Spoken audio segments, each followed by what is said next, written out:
battent au quotidien pour améliorer les conditions de vie de toutes les femmes.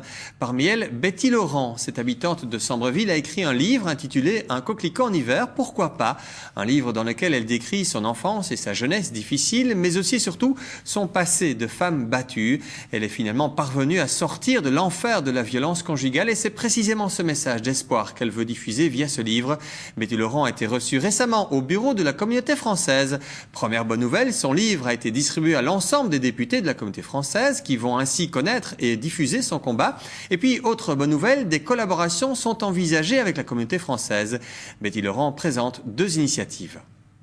La première, c'est d'aller à la rencontre des femmes dans les foyers, de leur mettre à disposition en tout cas un livre pour qu'elles puissent avoir accès à ce livre, le lire et peut-être trouver du courage, mais aussi aller vers ces femmes, leur parler, leur expliquer simplement ce que moi j'ai vécu, comment j'ai cheminé avec cette violence et puis comment maintenant je chemine après.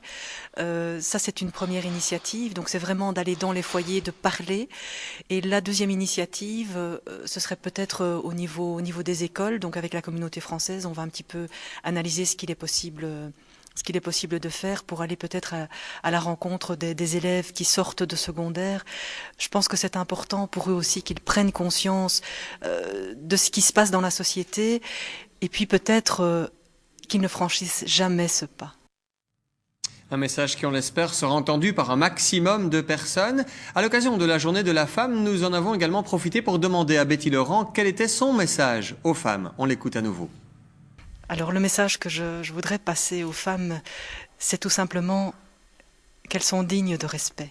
Qu'elles sont dignes de respect dans leur vie de couple, dans leur vie avec leurs enfants, parce que malheureusement il y a aussi des violences enfants-parents, dans leur vie professionnelle. Toute forme d'humiliation doit être refusée catégoriquement. Pour moi, une femme, mais un homme aussi, dès sa naissance, dès son premier pas sur terre, est digne de respect. On n'a pas le droit de s'attaquer à l'intégrité d'une femme, d'un homme, d'un enfant. C'est toute sa vie qui va en dépendre plus tard. Alors, cette journée de la femme, c'est très bien d'avoir créé cette initiative parce que ça permet justement de mettre un petit peu en exergue tous les problèmes liés aux femmes. C'est vrai que la violence conjugale, c'est un des fléaux, il y en a d'autres. En ce qui me concerne, mon combat est un petit peu justement d'aider ces femmes à pouvoir sortir de ce fléau via mon témoignage. Alors, la journée de la femme, oui, c'est un jour qu'on leur consacre, mais finalement, la journée de la femme, c'est 365 jours par an. Tout à fait d'accord. Et pour plus d'informations à propos donc du livre de Betty Laurent dont nous avons déjà parlé, vous pouvez surfer sur le site, vous l'avez vu, le site internet www.uncoquelicot.com.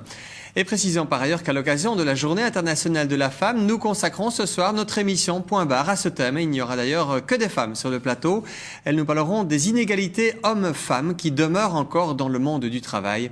Et puis nous consacrons également